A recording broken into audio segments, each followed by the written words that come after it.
Yan na po mga ka-viewers ko. Binuhusan naman nila yung isang pusti.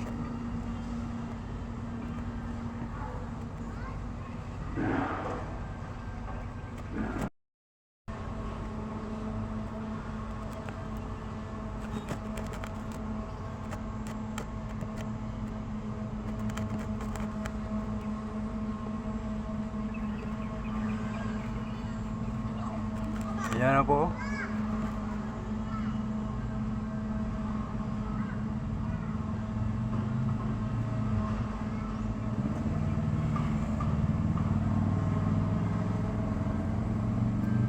Yan, yung puste na yan medyo tumaas na, katulad din dun sa kabila.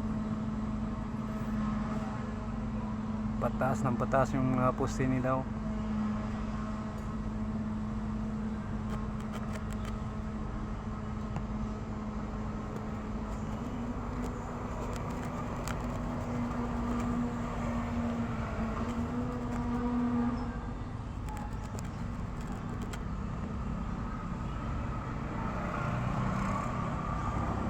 Yan, mabilisan ang trabaho dito.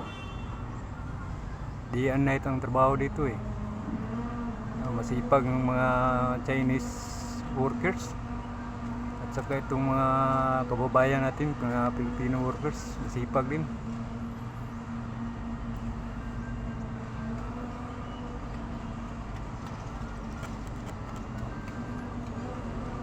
Oh, mga ka-viewers ko, kung bago ka pa lamang sa aking channel,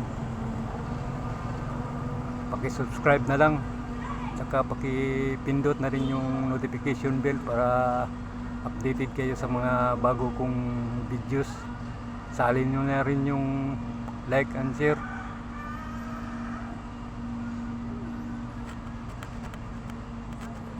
Ano po,